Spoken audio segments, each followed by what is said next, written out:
সুপ্রভাত বন্ধুরা, আশা করি সবাই ভালো আছেন। আজ আমাদের নেপাল ট্যুরের তৃতীয় দিন। গতকাল আমরা বীরগঞ্জ থেকে জনকপুরে হোটেলে এসে উঠেছি। এই হোটেল সীতা প্যালেস হচ্ছে আপাতত আমাদের আস্তানা। খুবই সুন্দর হোটেল। এটা হচ্ছে হোটেলের রিসেপশন। হোটেলে যে ঘরগুলোতে আছি ঘরগুলো খুবই সুন্দর, সমস্ত ব্যবস্থা আছে।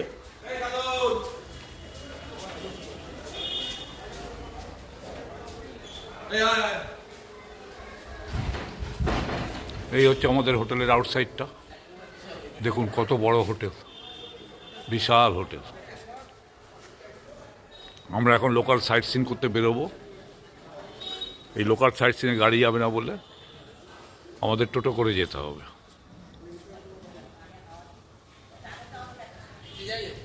এখন আমরা ব্রেকফাস্টের জন্য তৈরি হচ্ছি।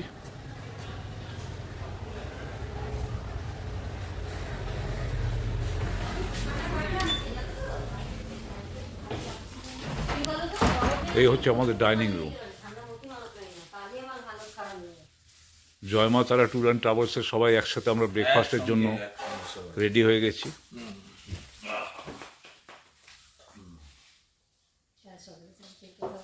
ব্রেকফাস্ট করে আমরা লোকাল সাইট সিন করতে বেরিয়ে যাব।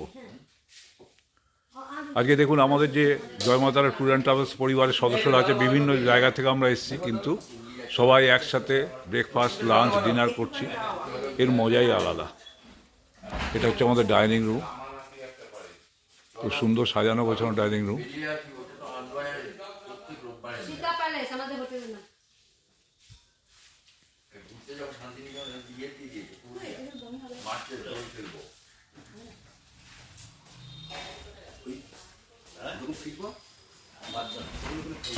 সবাই একে একে আসছে, ব্রেকফাস্ট করবে সবাই।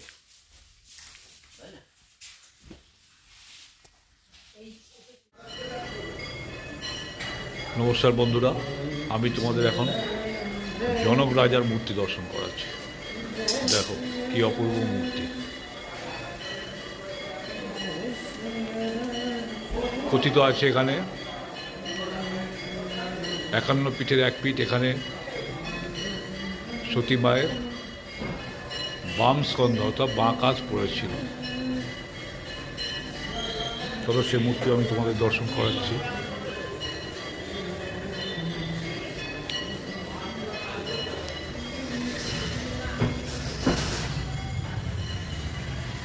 একান্ন পিঠের এক পিঠ, এই পিঠ। এখানে সতী মায়ের বাম কাঁধ পতিত হয়েছিল কথিত আছে। সেই মূর্তি আমি তোমাদের দর্শন করালাম। মায়ের কাছে প্রার্থনা করি তোমাদের সবার আগামী দিন সুন্দরভাবে কাটুক, সুস্থ এবং নিরাপদভাবে কাটুক। মা যেন সবাইকে সুস্থ এবং নিরাপদে রাখে। মায়ের চরণে এই প্রণাম জানাই। আমি আপনাদের এখন জনকপুরের জানকী মহলে প্রবেশ করাচ্ছি। দেখুন এই হচ্ছে জনকপুরের জানকী মহল। কি বিশাল আকার দেখুন। যতদূর চোখ যাচ্ছে এই জানকী মহলের বিস্তৃতি লক্ষ্য করা যাচ্ছে। চলুন ভেতরে যাওয়া যাক।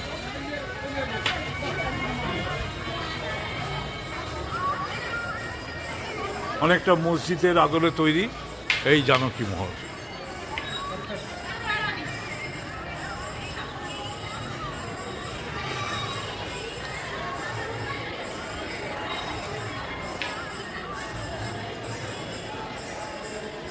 কি অপূর্ব শিল্পকলার নিদর্শন এখানে ফুটিয়ে তোলা হয়েছে, ভালো করে লক্ষ্য করুন।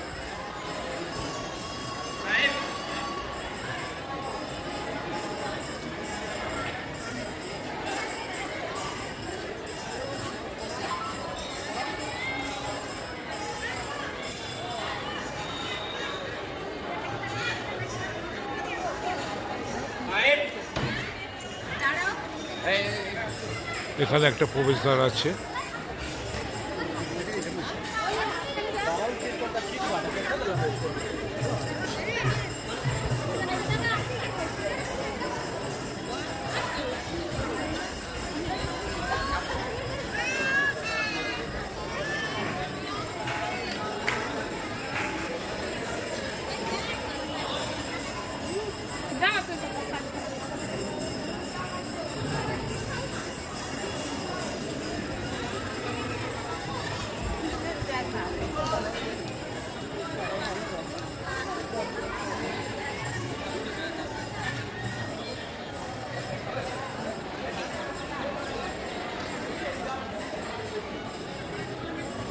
কত পুরনো এই নিদর্শন এখনো অক্ষত রয়ে গেছে।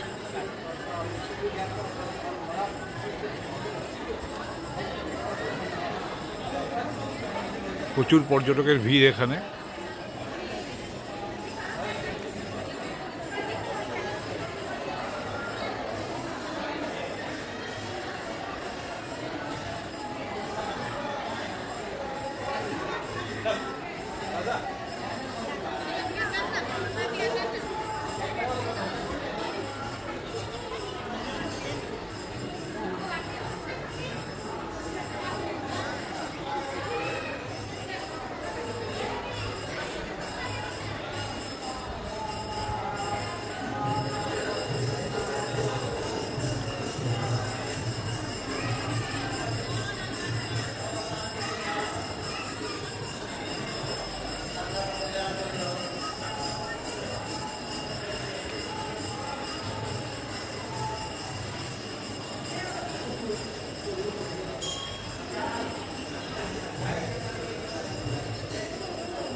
এই জানকী মহল সত্যি চোখে দেখার মতো।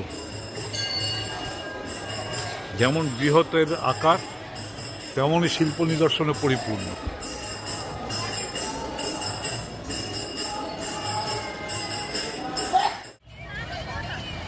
বন্ধুরা, এবারে এমন একটা জিনিস আমি আপনাদের দর্শন করাবো যেটা নেপালের যতগুলো দর্শনীয় স্থান রয়েছে তার মধ্যে অন্যতম। এই মন্দির হচ্ছে জানকী মন্দির নামে খ্যাত। এর নির্মাণ শৈলী দেখলে অবাক হয়ে যেতে হয়। যেমন এর আকার তেমন এর সৌন্দর্য। আজ বহু বছর আগে এই মন্দির নির্মাণ হয়েছিল। এখনও অবধি এর প্রতিটি নির্মাণ, প্রতিটি ক্ষেত্রে যেমনভাবে নির্মিত হয়েছিল ঠিক তেমনভাবেই অক্ষত রয়েছে। এর থেকে প্রমাণ পাওয়া যায় যে পুরনো দিনের যে নির্মাণ সামগ্রী ছিল তা কত উন্নত মানের এবং টেকসই। দেখুন, লক্ষ্য করুন আপনি, এ শুধু ছবি নয়, এ ছবি যেন কথা বলে। দেখুন, এই চত্বরে জানকী মন্দির, লক্ষণ মন্দির এবং শিব মন্দির রয়েছে। এটা আমি আপনার দর্শন করছি জানকী মন্দির। সুবিশাল আয়তন, অনেকখানি এলাকা নিয়ে এই মন্দির গড়ে উঠেছে। এই হচ্ছে প্রধান প্রবেশদ্বার। এই মন্দিরের মোট 3টি প্রবেশদ্বার রয়েছে। এটা হচ্ছে প্রধান প্রবেশদ্বার। এত সকালে এখানে বহু পর্যটকের ভিড়। আপনারা যারা নেপালে আসবেন তারা অতি অবশ্যই আপনাদের ভ্রমণ তালিকায় এই জানকী মন্দিরকে অন্তর্ভুক্ত রাখবেন। এই জানকী মন্দির যদি আপনারা দর্শন না করতে পারেন তাহলে মনে রাখবেন আপনাদের নেপাল সফর কিন্তু সম্পূর্ণ হবে না। চোখ চেয়ে দেখার মতো নির্মাণ শৈলী। এদিকে আছে লক্ষণ মন্দির।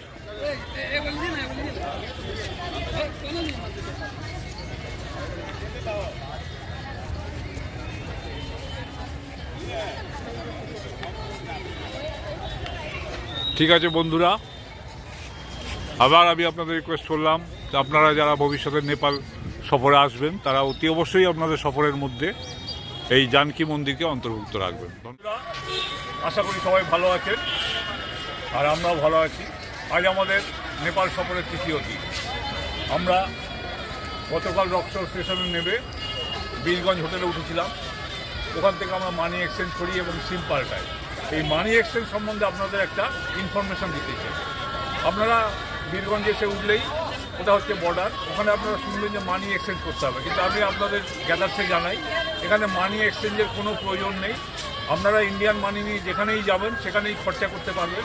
আর মানি এক্সচেঞ্জ করলে একটা প্রবলেম হচ্ছে, যদি আপনার কাছে নেপালি টাকা কিছু বেঁচে যায় আপনি যখন রিটার্ন দেবেন তখন কিন্তু এরা 5% টাকা কেটে নেবে। তাই আমি আপনাদের পরামর্শ দেবো মানি এক্সচেঞ্জ করার কোনো প্রয়োজন নেই। আপনারা ইন্ডিয়ান মানি নিয়ে এসে যেখানে ইচ্ছা যতটা ইচ্ছা খরচা করতে পারবেন, কোনো অসুবিধা হবে না।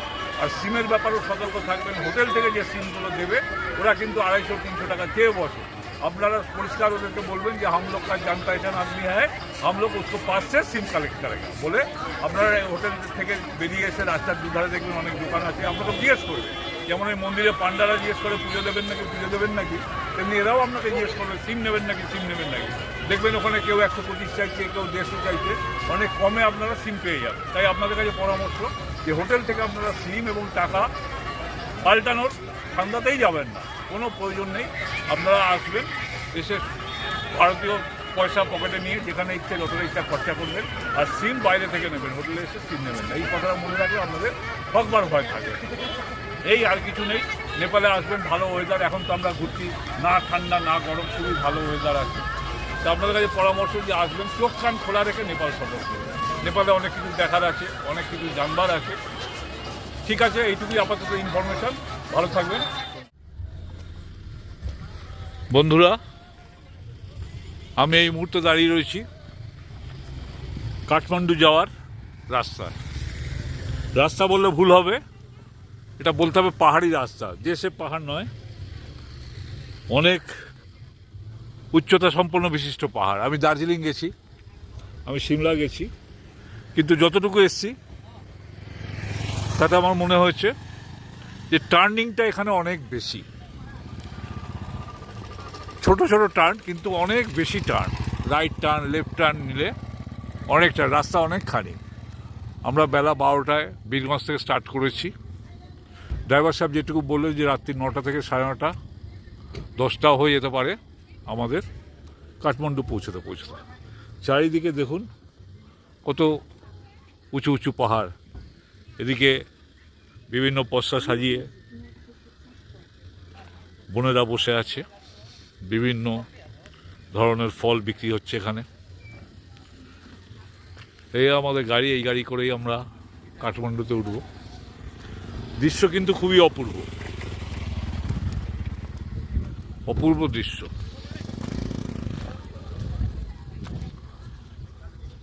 দেখুন কি উঁচু পাহাড়। এই রাস্তা অতিক্রম করে আমাদের কাঠমান্ডু পৌঁছাতে হবে। আবহাওয়া খুবই মনোরম, ঠান্ডা আবহাওয়া পেতে শুরু করেছি আমরা। যত উপরে উঠবো তত ঠান্ডা বাড়বে।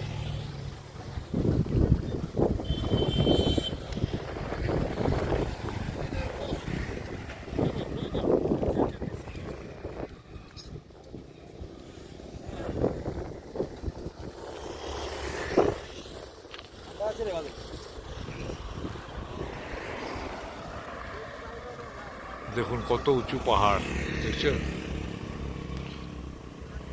দেখি কখন গিয়ে পৌঁছাই। সঙ্গে থাকবেন, ভালো লাগবে। ধন্যবাদ।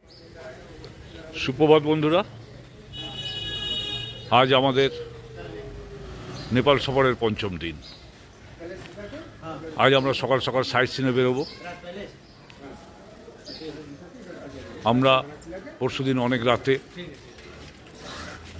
এসে কাঠমান্ডুতে হোটেল রয়্যাল কাঠমান্ডুতে উঠেছি। এই হচ্ছে আমাদের হোটেল। দেখুন, হোটেল রয়্যাল কাঠমান্ডু, অনেক বড় হোটেল। দেখুন হোটেলটা বাইরে থেকে আমি আপনাদের দেখানোর ব্যবস্থা করছি। দুর্দান্ত হোটেল, সমস্ত ফেসিলিটি এই হোটেলে আছে। যদিও এখন এসির প্রয়োজন নেই, কিন্তু এসি আছে, গিজার আছে। সমস্ত হোটেলে যাবতীয় পরিষেবা আপনি এই হোটেলে পাবেন। হোটেলের সামনেটা খুব সুন্দরভাবে সাজানো গোছানো রয়েছে। দেখুন, চলুন আমরা ভেতরে হোটেলের রিসেপশনটা আমি আপনাদের একবার দেখি।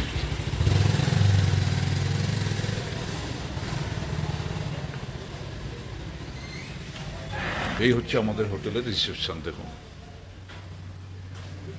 অনেক দেশের টাইম এখানে নির্দিষ্ট করা আছে। দেখুন, প্রথমে নেপাল, তারপরে হংকং, তারপরে ইন্ডিয়া, তারপরে লন্ডন, ইউএই, বিভিন্ন দেশের টাইম আপনি এখানে দেখতে পারবেন। প্লাস এখানে রিসেপশন আছে এবং এই হোটেলের নিজস্ব রেস্টুরেন্ট আছে। আপনি এখানে খাবার অর্ডার করলে এখানে বসে খেতেও পারবেন। দেখুন,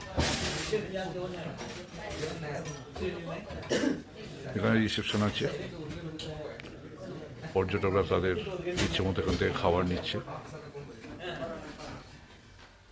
এখানে লিফট আছে, আপনার যদি চেক আউট বা চেক ইনে কিছু দেরি হয় আপনারা এখানে এসে বসতে পারবেন, সে ব্যবস্থাও আছে। এখানে লিফট আছে, এই হচ্ছে লিফট।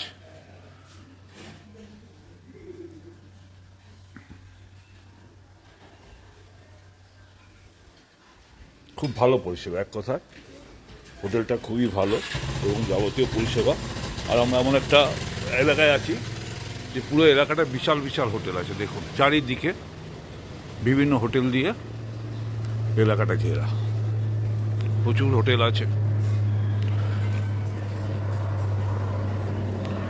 আমরা এখন সাইট সিনে বেরোবো, সবাই রেডি হয়ে গেছে, ব্রেকফাস্টের জন্য অপেক্ষা করছে। ব্রেকফাস্ট তৈরি হচ্ছে।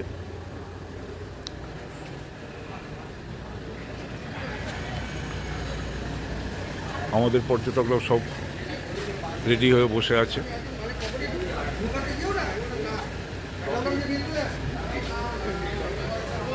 আমাদের ব্রেকফাস্ট তৈরি হচ্ছে লুচি তরকারি দিয়ে। সকাল সকাল আমাদের ভাইয়েরা ব্রেকফাস্ট তৈরি করে দিচ্ছে, খেয়ে দিয়ে আমরা সাইট সিন করতে বেরোবো। ভালো পরিষেবা, সবই ঠিক আছে, কোনো অসুবিধা নেই। পর্যটকরা অপেক্ষা করছে। দেখুন প্রত্যেকের হাসি খুশি মুখ দেখেই বোঝা যাচ্ছে তারা এই সফরটা কতখানি উপভোগ করছে। দেখুন প্রত্যেকে ব্রেকফাস্টের জন্য অপেক্ষা করছে।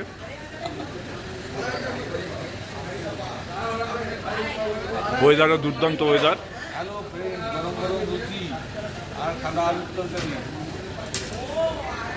তরকারি রেডি হয়ে গেছে।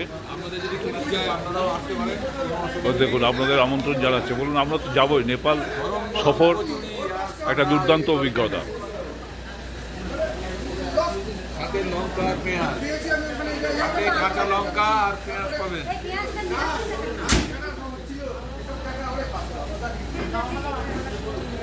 এখানে গাড়ি পার্কিংয়েরও ব্যবস্থা আছে।